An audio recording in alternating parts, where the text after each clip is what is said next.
বন্ধুরা, আমরা এখন বিখ্যাত শপিং মল বসুন্ধরা সিটিতে অবস্থান করছি।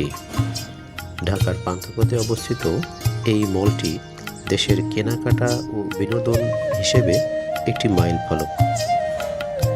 এটি মূলত ২১ তলা বিশিষ্ট ভবন, যার প্রথম ৮ তলা শপিং মলের জন্য নির্ধারিত এবং অবশিষ্ট তলায় বসুন্ধরা গ্রুপের কর্পোরেট অফিস রয়েছে। ভবনটির নকশা করেছেন বিখ্যাত স্থপতি মোস্তফা খালিদ পলাশ ও মোহাম্মদ ফয়েজুল্লাহ। বিশাল এই শপিং মলে ছোট বুটিক শপ থেকে শুরু করে আন্তর্জাতিক ব্র্যান্ডের বিশাল আউটলেট রয়েছে। এখানে প্রায় ২৫০০ এর অধিক দোকান রয়েছে।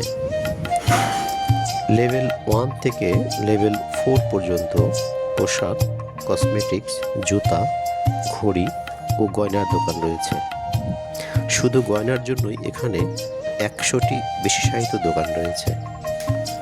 লেভেল 5 থেকে লেভেল 6 পর্যন্ত ইলেকট্রনিক্স, মোবাইল, কম্পিউটার এর দোকান রয়েছে।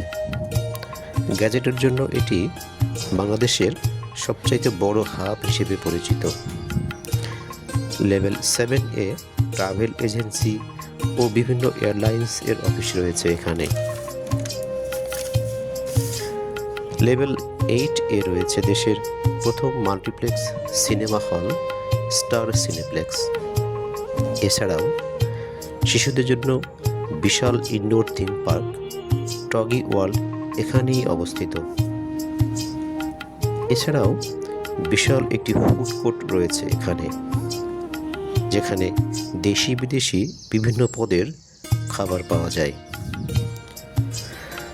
বসুন্ধরা সিটি কেবল শুধুমাত্র একটি শপিং মল নয়, বর্তমানে এটি ঢাকার একটি অন্যতম পর্যটন কেন্দ্র হিসেবে পরিণত হয়েছে। মলের ভিতরে উপরের দিকে বিশাল মনোমুগ্ধকর কাঁচের গম্বুজ দিয়ে দিনের বেলা প্রচুর আলো প্রবেশ করতে পারে।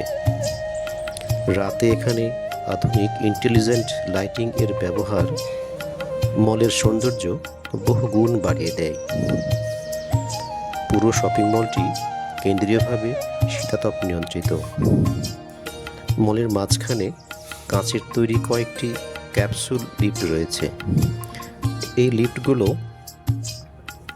মলের একটি বড় আকর্ষণ। এই লিফটে চড়ে নিচ থেকে উপর পর্যন্ত পুরো মলের আলোকসজ্জা উপভোগ করা যায়।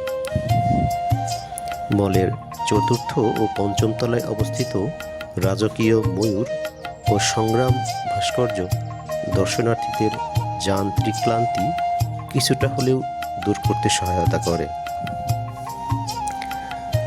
পুরো ভবনে ২১টি লিফট এবং ৫৬টি চলন্ত সিঁড়ি রয়েছে। অগ্নি নির্বাপনের জন্য এখানে আধুনিক স্মোক ডিটেক্টর এবং অটোমেটিক স্প্রিংকলার মেশিন রয়েছে। বসুন্ধরা সিটির আসল বৈশিষ্ট্য হল এর আধুনিক ও প্রযুক্তি নির্ভর নান্দনিক পরিবেশ। কেনাকাটা ছাড়াও মানুষ প্রিয়জনদের সাথে রাজকীয় পরিবেশে সময় কাটাতে এখানে আসেন। বর্তমানে এটি ঢাকার একটি অন্যতম ল্যান্ডমার্ক হিসেবে পরিচয় পেয়েছে।